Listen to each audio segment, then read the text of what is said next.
আজকে আমরা পোশাক সম্পর্কে, লেবাস সম্পর্কে, আমাদের আবরু হেফাজত যার মাধ্যমে করা হয় এরকম কিছু পোশাক এবং লেবাস সম্পর্কে আমরা কিছু কথা জানব। আল্লাহ সুবহানাহু ওয়া তাআলা সবচেয়ে উত্তম জাতি করে মানুষ সৃষ্টি করেছেন। যত জীব জন্তু তিনি তৈরি করেছেন, যত জীব জন্তু আল্লাহ তাআলা সৃষ্টি করেছেন, পাখিদের মধ্যে বহু ধরনের পাখি আছে, জন্তুর মধ্যে বহু ধরনের জন্তু আছে, জীবের মধ্যেও আছে এরকম ছোট ছোট পোকামাকড় যারা আছে। আমাদের চাইতেও কিছু শক্তিশালী জীবজন্তু, আমাদের চাইতেও কিছু দুর্বল জীবজন্তু আল্লাহ তাআলা কি করছেন? সৃষ্টি করছেন। বাঘ, হাতি, সিংহ এগুলো আল্লাহ তাআলা সৃষ্টি করছেন আমাদের চাইতেও অনেক শক্তিশালী।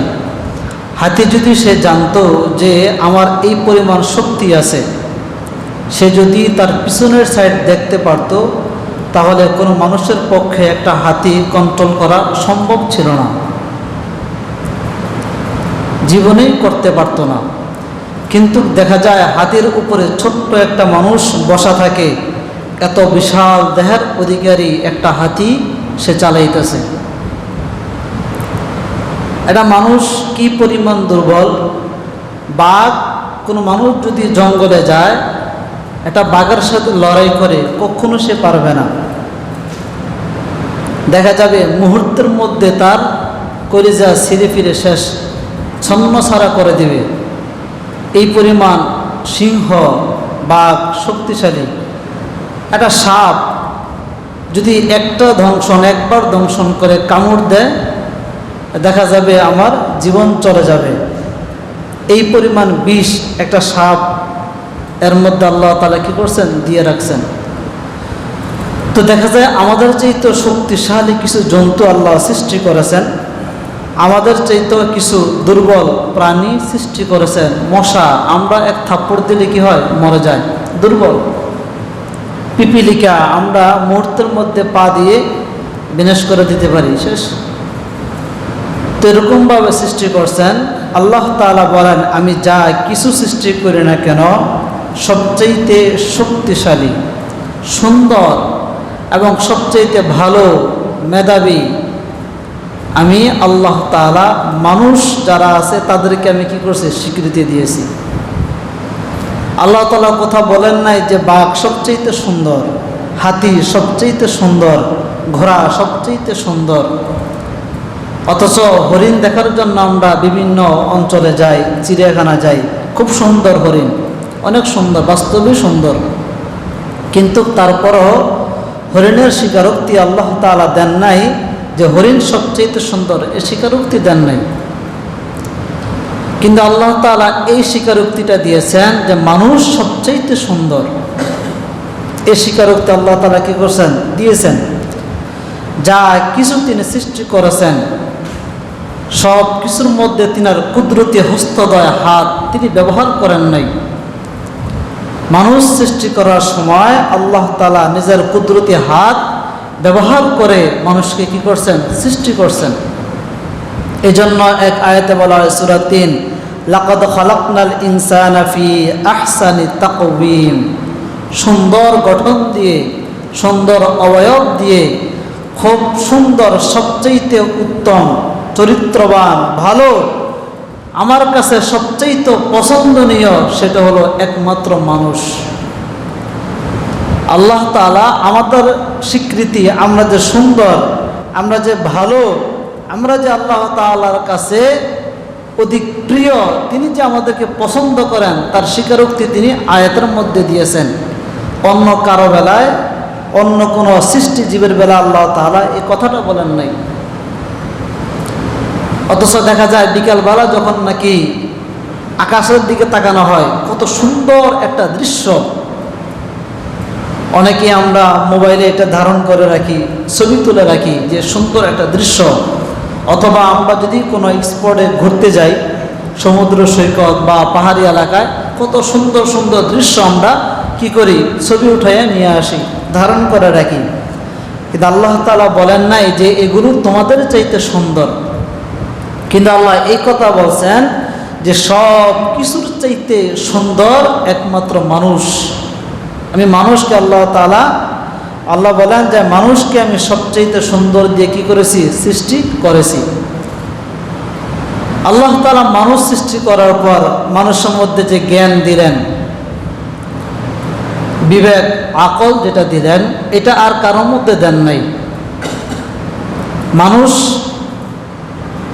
জিন আর যত যা কিছু সৃষ্টি করেছেন তাদের মধ্যে পার্থক্য অনেকগুলো আছে। তার মধ্যে মৌলিক যে পার্থক্য সেটা হলো কি? আকল, বিবেক।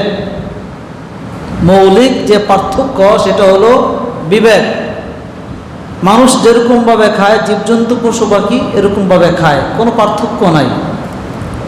তারাও যেরকমভাবে চলাফেরা করে আমরাও ওরকমভাবে চলাফেরা করি। তারা যেরকমভাবে অন্যর উপর অন্যায়ভাবে আক্রমণ করে আমরাও অন্যর উপর অন্যায়ভাবে আক্রমণ করি। তারা যেরকমভাবে সন্তানের মায়া এবং পিতামাতার মায়া দেখায়, আমরা ওরকমভাবে আমাদের সন্তান পিতামাতার মায়া দেখাই। মানে তাদের সাথে, জীবজন্তুর সাথে আমাদের অনেক কিছু মিল আছে, এরকম কিছু জিনিস আছে যেগুলো মিল নাই। সেই জিনিসগুলোর মধ্য থেকে প্রথমত যেটা, সেটা হলো কি? আকল, বিবেক। সেটা আমাদের বিবেক। আমরা বিবেক দ্বারা অনেক কিছু করতে পারি, আকল দ্বারা অনেক কিছু করতে পারি, কিন্তু তাদের বিবেক না থাকার কারণে তারা কোনো কিছুই করতে পারে না। এত বড় জন্তু আমরা আমাদের আকলের বিনিময়ে, বিবেকের মাধ্যমে, জ্ঞানের মাধ্যমে আমরা কি করি? তাকে আয়ত্তে নিয়ে আসি। আমরা বাঘ শিকার করি, সিংহ শিকার করি, সাপ শিকার করি। এগুলো কিসের মাধ্যমে? আমাদের আকল, বিবেকের মাধ্যমে। কিন্তু তাদের বিবেক না থাকার কারণে আমরা এগুলো করতে পারতেছি। যদি তাদেরও আমাদের পরিমাণ বিবেক থাকতো তাহলে এগুলো করা সম্ভব ছিল না। আরেকটা পার্থক্য হলো যে তাদের পোশাক আছে, আমাদের কি নাই। তাদের পোশাক নাই, আমাদের পোশাক আছে। আমরা পোশাক ব্যবহার করি, জীবজন্তু হায়াওয়ানাত যারা আছে তারা কি করে না? পোশাক ব্যবহার করে না। তাদের লজ্জাস্থান, তাদের গুপ্তাঙ্গ আমরা দেখি, কিন্তু তারা আমাদের গুপ্তাঙ্গ দেখতে পায় না। আল্লাহ তাআলা বলছেন যে আমি তোমাদেরকে আলাদাভাবে সৃষ্টি করেছি, আলাদাভাবে সৃষ্টি করে তোমাদের জন্য আলাদা কিছু বিধানও আমি দিয়ে দিয়েছি। এই বিধানের উপর তোমরা কি করবে? চলাফেরা করবে। তোমরা পৃথিবীতে চলার সময় তোমাদের পোশাক আবরু হেফাজত করে তোমরা চলবে। উলঙ্গ অবস্থায় বেহায়া হয়ে, বেপনা হয়ে তোমরা কি করবে না? চলবে না। কেননা তোমাদেরকে আমি যখন জন্মগ্রহণ করেছ তখন একভাবে আমি কি করেছি? সৃষ্টি করেছি। জন্মের পর থেকে মৃত্যু পর্যন্ত একভাবে তোমরা চলাফেরা করো। মৃত্যুর পর থেকে তোমাদেরকে আমি নতুন আরেকটি পোশাক দিয়ে তোমাদেরকে কি করতেছি? আমার নিকট আমি আনতেছি। তার মানে পোশাক আল্লাহ তাআলা পরিধান করার জন্য আমাদেরকে আদেশ করছেন। এক পর্যায়ে গিয়ে পোশাক পরিধান করা প্রত্যেকটি বালেগ নর নারীর উপর দায়মি ফরজ। দায়মি ফরজ, দায়েম মানে সর্বদাই, ফরজ মানে ফরজ। তার মানে সর্বদাই প্রতিটি বালক বালিকা পোশাক পরিধান করতে হবে। এটা আল্লাহ তাআলার ফরজ একটি বিধান। দুঃখজনক বিষয় হলো আজ আমরা বিভিন্ন মাধ্যমে, বিভিন্ন জায়গায় দেখতেছি যে পোশাক নিয়ে বহু ধরনের কথা চলতেছে। পোশাকের স্বাধীনতা নাকি মেয়েদেরকে দেওয়া হয় না। আমরা দেখতেছি সোশ্যাল মিডিয়া আজকে প্রায় কয়েকদিন ধরে এটা চলতেছে যে পোশাকের স্বাধীনতা নাকি মেয়েদেরকে দেওয়া হয় নাই, তাদের থেকে ছিনিয়ে নেওয়া হয়েছে। এগুলো নিয়ে বিচার আচার, মামলা মোকদ্দমা চলতেছে। পত্রপত্রিকায় লেখালেখি আসতেছে, বিভিন্ন মিডিয়াগুলো এগুলোকে হাইলাইট করে আমাদেরকে দেখাইতেছে, দেখতেছি তো। ইসলাম তাদেরকে স্বাধীনতা দেয় নাই। ইসলাম যেই পরিমাণ স্বাধীনতা দিয়ে গেছেন, এই পরিমাণ স্বাধীনতা অন্য কোনো ধর্মেই নাই। আমরা যদি অন্য কোনো ধর্ম রিসার্চ করি বা দেখি, তাহলে দেখতে পাই যেই পরিমাণ স্বাধীনতা ইসলামের মধ্যে আছে, ওই পরিমাণ স্বাধীনতা অন্য কোনো ধর্মের মধ্যেই নাই। হিন্দু একটি ধর্ম, কোনো মানুষ যদি হিন্দুতে মৃত্যুবরণ করে, মৃত্যুবরণ করার পর থেকে 1 মাস ব্যাপী তাদের একটা কাজ, তাদের একটা ধর্ম পালন করার একটা বিধান যায়। সেটা হলো মানে 1 মাসে কি করবে, সবজি খাইতে হবে, সবজি, আর কিচ্ছু না। 1 মাস সবজি খাইতে হবে, এটা হিন্দুদের ধর্ম। কিন্তু আমাদের ধর্ম, আমরা যখন নাকি আমাদের কেউ মৃত্যুবরণ করে, যখন মৃত্যুবরণ করে, এরকম কোনো বিধান আল্লাহর হাবিব এবং আল্লাহ তাআলা বলে দেন নাই যে তোমরা 1 মাস কি করতে হবে, এই জিনিসটি তোমরা খেতে হবে, বলে দেয় নাই। মৃত্যুবরণ করার আগে যা আমরা পান করি, যা খাই, মৃত্যুবরণ করার পরেই আমরা তাই পান করতে পারি, তাই খাবার খাই। তাহলে স্বাধীনতা অন্য ধর্ম থেকে ইসলাম ধর্মে কি সবচেয়ে বেশি দিয়েছে। আমরা যদি সব দিকে অনেক বহু দিক আছে, যদি বহু দিকে লক্ষ্য করি, তাহলে দেখতে পাই যে অন্য অন্য ধর্ম থেকে সবচেয়ে স্বাধীনতা ইসলামের মধ্যেই কি বেশি। এজন্য আল্লাহর হাবিব সাল্লাল্লাহু আলাইহি সাল্লাম বিদায়ী হজের ভাষণের মধ্যে বলেন যে আল ইয়াউমা আকমালতু লাকুম দীনাকুম ওয়া আতমামতু আলাইকুম নি'মাতি ওয়া রাদিতু লাকুমুল ইসলাম দীনা। যে পূর্ণাঙ্গ বিধান, দিনের যে পূর্ণাঙ্গ হুকুম আহকামগুলো আছে, শরীয়তের পূর্ণাঙ্গ যে বিধিবিধানগুলো আছে, সবগুলো আজ কি হয়ে গেছে, পরিপূর্ণ হয়ে গেছে। শরীয়তের পূর্ণাঙ্গ বিধান আল্লাহর হাবিব সাল্লাল্লাহু আলাইহি সাল্লাম পরিপূর্ণ করেই ইন্তেকাল করেছেন। এরকম কোনো দিক নাই, এরকম কোনো সাইড নাই যে দিক লক্ষ্য করলে অসম্পূর্ণ থাকে, কোনো দিক নাই। আল্লাহর হাবিব কোনো না কোনোভাবে কোরআন এবং হাদিসকে সামনে রেখে পূর্ণাঙ্গ বিধান আমাদের মাঝে দিয়ে তিনি কি করছেন, বিদায় নিয়েছেন। কিন্তু আজ আমরা বলি যে আমাদেরকে বিভিন্নভাবে স্বাধীনতা দেওয়া হয় নাই। পোশাকের ক্ষেত্রে আমাদেরকে স্বাধীনতা দেওয়া হয় নাই, খাবারের ক্ষেত্রে আমাদেরকে স্বাধীনতা দেওয়া হয় নাই। এজন্য যেরকম পোশাক আমরা পরতে মন চাই, ওরকম পোশাক আমরা কি করতে পারবো, পরিধান করতে পারবো।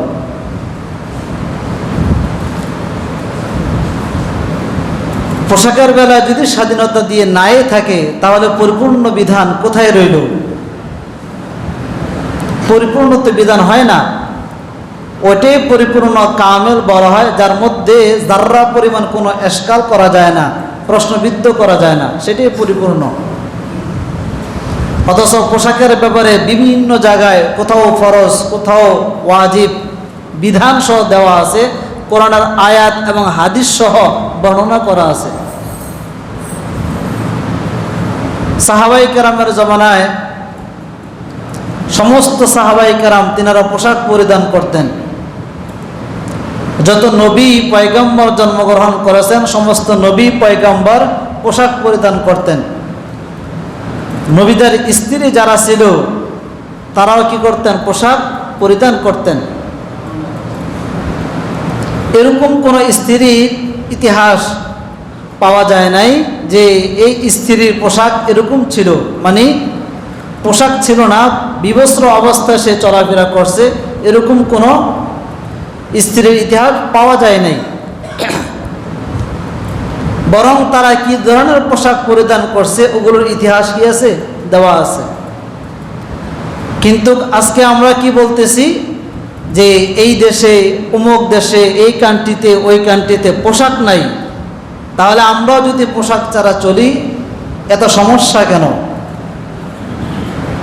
অনেক সময় দেশ একটু ভিন্নতার কারণে পোশাকের পরিবর্তন হয়। তার মানে ইসলামের উপর পরিপূর্ণ বিধান অবস্থায় পোশাকটা কি হয়, ব্যবহার হয়, বিশেষ করে মুসলমানদের। আপনি যদি অ্যারাবিক কান্ট্রি বা অ্যারাবিক দেশে যান তাহলে ওইখানে দেখবেন তারা অধিকাংশ মানুষ জুব্বা পরিধান করে। জুব্বা মানে একবারে মূর্খ, সে ইসলাম সম্পর্কে জানে না, তার লেবাস দেখলে আপনি এটা মনে করবেন সে বড় একটা আলেম। তার মানে ওই দেশের এইটাই কি তাদের জাতীয় পোশাক, জুব্বা পরিধান করা। আপনি যদি পাকিস্তানে যান ওইখানে দেখবেন যে তারা কাবলি পরিধান করে, ফারা পাঞ্জাবি যেটাকে কাবলি স্যুট বলে, ওইটা তারা কি করে সর্বদাই পরিধান করে। এরকম এক এক দেশে এক এক ধরনের পোশাক হয়ে থাকে। আমাদের দেশে আমরা অনেকেই খাটো পোশাক, লম্বা পোশাক, অনেকেই ফারা পাঞ্জাবি, অনেকে জুব্বা, বিভিন্নভাবে পোশাক কী করি, পরিধান করে থাকি।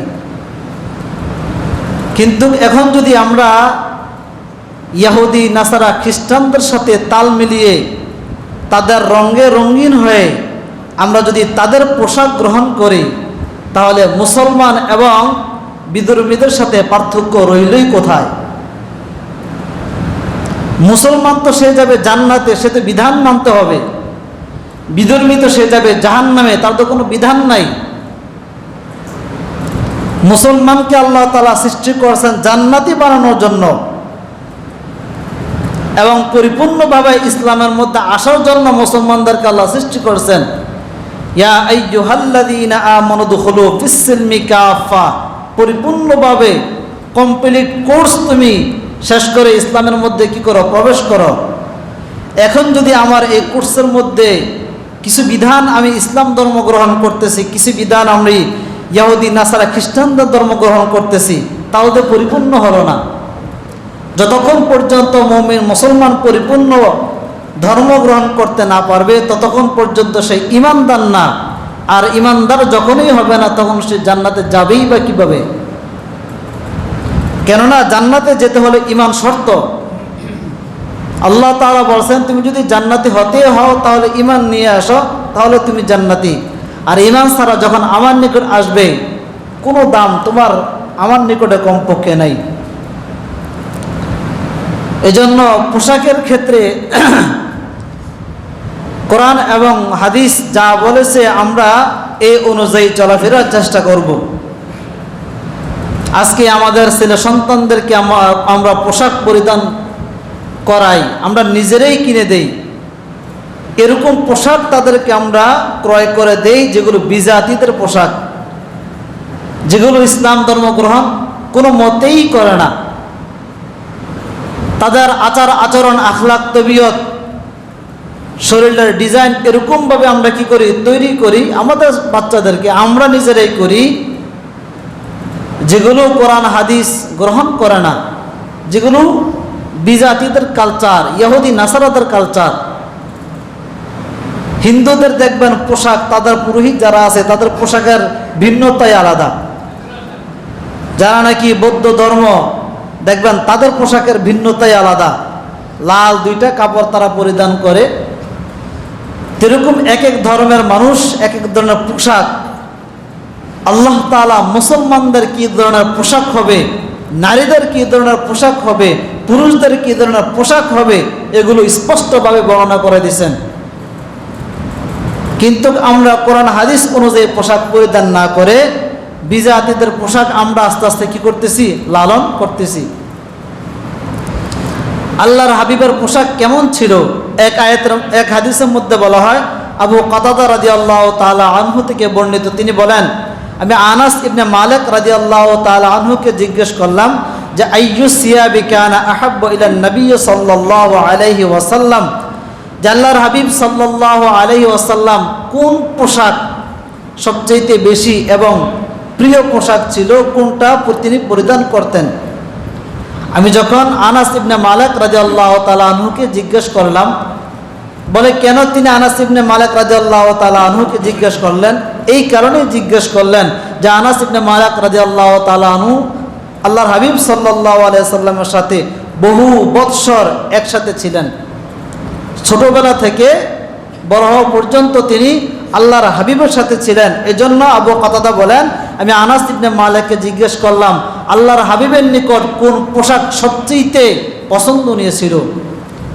তখন তিনি বলেন, আইয়াল বাসাহা কাল হিবারাতা, আল্লাহর হাবিবের নিকট হিবারাতা পোশাক যেটা, এইটা সবচেয়ে পছন্দনীয় ছিল। হিবারাতা কি?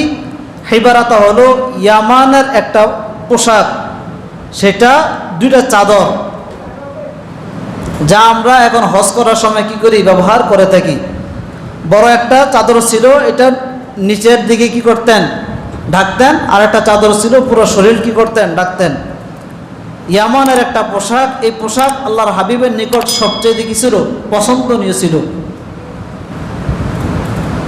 আরেকটা হাদিস আন উরওয়া ইবনুল মুগীরা ইবনে শুবা থেকে বর্ণিত, তিনি তার পিতা থেকে হাদিসটি বর্ণনা করেন। বলা হয়, লাবিসাল জুব্বাতান রুমিয়াতান, যে আল্লাহর হাবিব সর্বদা কি করতেন, রুমিদের জুব্বা পরিধান করতেন। সর্বদাই আল্লাহর হাবিব লবিসা পরিধান করতেন, জুব্বাতান রুমিয়াতান, রুমিদের জুব্বা, তার মানে একদম নিষ্পোশাক, হাঁটু থেকে উপর পর্যন্ত একটা জুব্বা ছিল। এই জুব্বা আল্লাহর হাবিব সাল্লাল্লাহু আলাইহি সাল্লাম কি করতেন, পরিধান করতেন। তারপরে বলা হয় দাইয়াকাতাল কুম্মাইনে, অনেক সময় যে এই আস্তিন যে হাতা ছিল, এই হাতাটা কি ছিল, কর্তন ছিল, কাটা ছিল। এরকম জুব্বাও আল্লাহর হাবিব কি করতেন, পরিধান করতেন। রাসূল সাল্লাল্লাহু আলাইহি সাল্লাম সাহাবায়ে কেরাম যারা ছিল, তাদের সকলের নিষ্পোশাক পোশাক তিনারা কি করতেন, পরিধান করতেন। তারা যেই খিমার জিলবাব, যে চাদর পরিধান করতেন, সেই চাদরটা এরকমভাবে পরিধান করতেন তাদের শরীরের কোনো অঙ্গ কেউ দেখতে পাইত না। কেননা মহিলাদের কিছু দায়মি ফরজ আছে, পুরুষদের কিছু দায়মি ফরজ আছে। পুরুষদের দায়মি ফরজ হলো নাভির উপর থেকে নিয়ে হাঁটুর নিচ পর্যন্ত 24 ঘন্টা আপনি যদি আপনার ঘরের মধ্যেও থাকেন, তারপরও ডেকে রাখা ফরজ, দায়মি ফরজ। কিন্তু দেখা যায় আজকে আমরা কি করি, বিভিন্ন মার্কেটে, বিভিন্ন রেস্টুরেন্টে, বিভিন্ন ঘোরার যে স্পটগুলো আছে বা আবাসিক এলাকায় যেই ওই যে পার্ক আছে, ওইখানে দেখা যায় যে আমরা এরকম একটা প্যান্ট পরিধান করি যেটা হাঁটুর উপরে থাকে, নাভির নিচে থাকে, হাঁটুর উপরে থাকে, নাভির নিচে থাকে। তার মানে 24 ঘন্টা সে কি করতেছে, ফরজ তরক করতেছে। অথচ এটা ঢেকে রাখা কি ফরজ। মেয়েদের বেলায় এরকম যে পুরা শরীর ঢেকে রাখা, বাইরে চলাফেরা করা কি ফরজ, দায়মি ফরজ। ঘরের মধ্যে যখন চলবে তখন তার শুধু চেহারাটা আর হাত পা এতটুকু এগুলো থাকবে। তার মানে বাকি যা আছে সবগুলো ঢেকে রাখা তাদের সর্বাবস্থায় কি ফরজ, দায়মি ফরজ। পর্দার বিধান কেন দিছে ইসলাম? পর্দার বিধান এই কারণেই দিছে যাতে করে একটা মেয়ে উলঙ্গ অবস্থায় পরপুরুষের সামনে না যায়। এই জন্যই তো পর্দার বিধান দেওয়া। পর্দার বিধান তো তখনই আসে না, পর্দার বিধানটা অনেক পরেই আসছে। যখন দেখতেছে যে যদি এই বিধানটা না হয় তাহলে জাহিলিয়াতের অবস্থা যেরকম, উম্মতের অবস্থা এরকমই হয়ে যাবে। ইহুদি নাসারা খ্রিস্টানদের পোশাক, তাদের কালচার যেরকম, মুসলমানদের কালচার এরকম হয়ে যাবে। এই জন্য তো পর্দার বিধান দেওয়া। ইউরোপ কান্ট্রিগুলো যদি ওইদিকে লক্ষ্য করেন তাহলে দেখা যায় যে তাদের সন্তান যখন কোনো প্রতিষ্ঠানে ভর্তি করানো হয় বা কোনো কিছু করানো হয়, আগে মায়ের নাম থাকে, মায়ের ওইখানে আগে মায়ের নাম দেওয়া হয়, তারপরে পিতার নাম।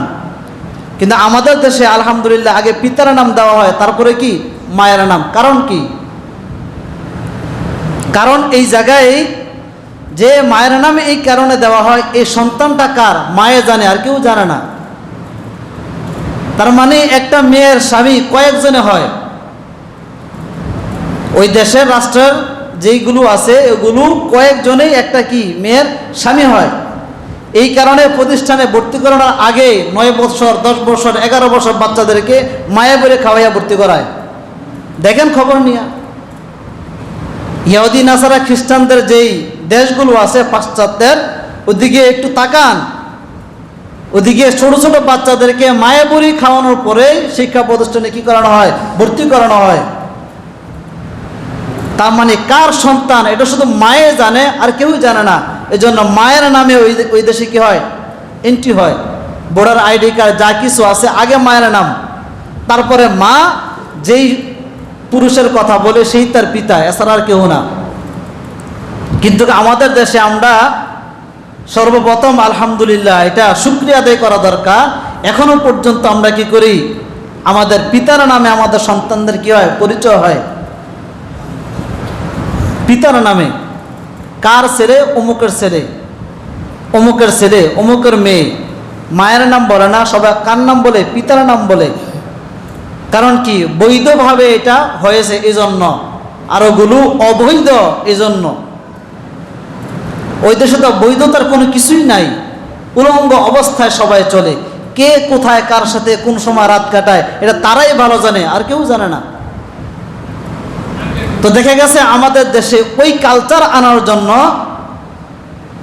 ওরকম বিধান আনার জন্য, ইসলামকে ধ্বংস করার জন্য, মুসলমানদের ছেলে সন্তান যারা আছে তাদেরকে ধ্বংস করার জন্য আজ গুটি কিছু মেয়ে ঢাকার প্রাণকেন্দ্রে দাঁড়াইয়া তারা পোশাকের স্বাধীনতা চায়। স্বাধীনতা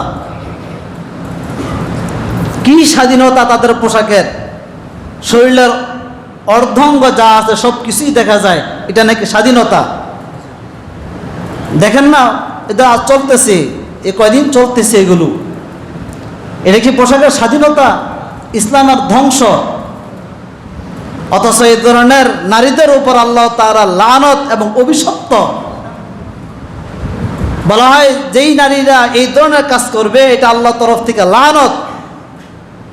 3 প্রকারের লানতের মধ্যে থেকে এটা একটা লানত, মালউন, অভিশপ্ত। এগুলো দায়ুস, এগুলো মৃত্যুবরণ করতে দেরি, জাহান্নামে যেতে দেরি নাই। এক আয়াতে আল্লাহ তাআলা বলতেছেন পোশাক সম্পর্কে, ইয়া বানি আদম কদ আনজালনা আলাইকুম লিবাস। আল্লাহ তাআলা বলতেছেন যে হে বনি আদম, আমি তোমাদেরকে পোশাক দিয়েছি পরিধান করার জন্য। আমি তোমাদেরকে পোশাক দিয়েছি পরিধান করার জন্য।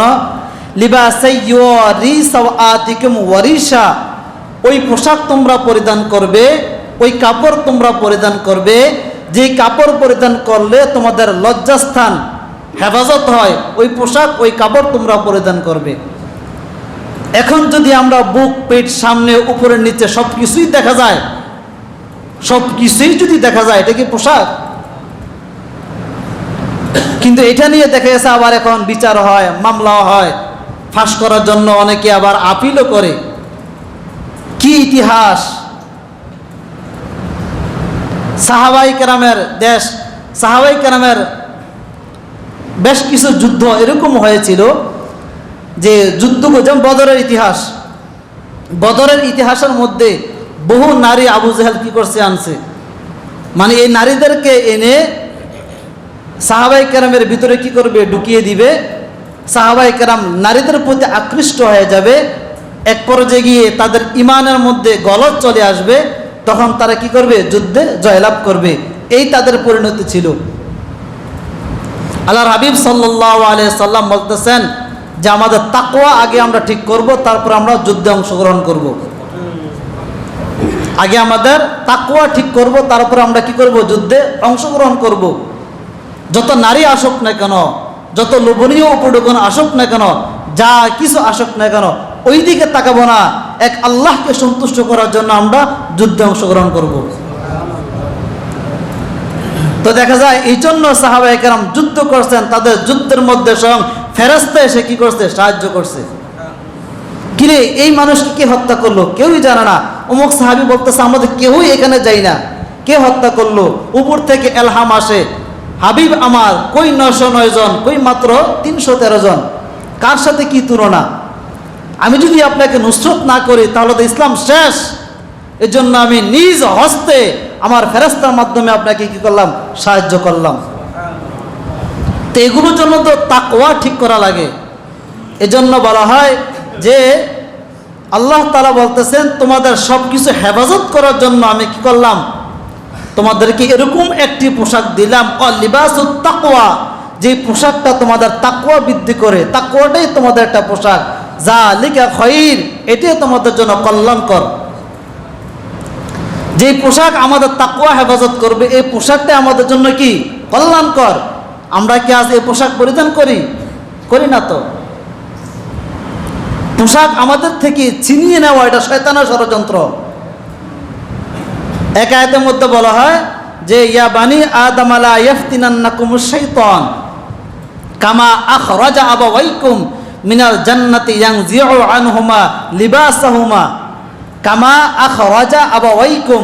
তোমাদের পিতামাতা যে ছিল আদম এবং আমাদের আম্মাজান মা হাওয়া আলাইহিস সালাতু ওয়াস সালাম, মিনাল জান্নাতি ইয়ানজিউ আনহুমা লিবাসাহুমা, যে তাদেরকে জান্নাত থেকে বের করে দেওয়া হয়েছে এবং তাদের পোশাক পর্যন্ত খুলে ফেলা হয়েছে। কে করছে? শয়তান করছে। যদিও আল্লাহ তাআলা আদেশ করছে, কিন্তু শয়তান তো কাজটা করাইছে। গন্ধম্বল খাওয়ার কারণেই তো পোশাক কি করতে হয়েছে, খুলতে হয়েছে। তো বলা হয় ইয়ানজিউ আনহুমা লিবাসাহুমা লিউরিয়াহুমা সাওআতিহিমা, যাতে করে তারা একে অন্যের কি দেখতে পারে, গুপ্তাঙ্গ দেখতে পারে। এই কারণে শয়তান এই কাজ করেছে। তো দেখেন, শয়তান আমাদের গুপ্তাঙ্গ, ইয়া বানি আদামা, তার মানে বনি আদমের যত সন্তান পৃথিবীতে জন্মগ্রহণ করবে, যত সন্তান কিয়ামত পর্যন্ত আসবে, তত সন্তানের গুপ্তাঙ্গ দেখার জন্য শয়তান এই পোশাক আস্তে আস্তে কি করবে, টেনে খোলার চেষ্টা করবে। এজন্য ইসলামের শুরু অবস্থা পোশাক ছিল জিলবাব, জালাবিব, খিমার, যেটা ছিল মানুষের চেহারা ছাড়া কিছু দেখা যেত না। রসুলের এখানে নবুয়ত ছিল, নবুয়তি সিলমোহর ছিল, কোনো সাহাবায়ে কেরাম দেখেন নাই। এখানে যে নবুয়তের সিলমোহর ছিল, সাহাবায়ে কেরামরা ওরকম দেখেন নাই। রসুলের পেট পিঠ কখনো সাহাবায়ে কেরাম দেখেন নাই, কোনো সাহাবীর পেট পিঠ কেউ দেখেন নাই, কিন্তু দুইটা পোশাক পরিধান করত। মেয়েদের ক্ষেত্রে তো বলতেই পারবে না যে এই মেয়েটা কেমন ছিল। রাসূলের স্ত্রী সাফিয়া, বলতে পারবে না কোনো সাহাবী এই মেয়েটা কেমন ছিল, মেয়ের দীর্ঘায়িত্ব কেমন ছিল, এরকম ইতিহাসও বলতে পারবে না। কিসের কারণে? শুধুমাত্র পোশাক এই পরিমাণ ঢাকা ছিল, এই পরিমাণ ছিল, এই জন্য কেউ দেখেই নেই, জীবনে বলতেও পারবে না। কিন্তু আজ আমরা আমাদের পোশাক যেই পরিমাণ খোলা হইতেছে, যেরকম পুরুষ এরকম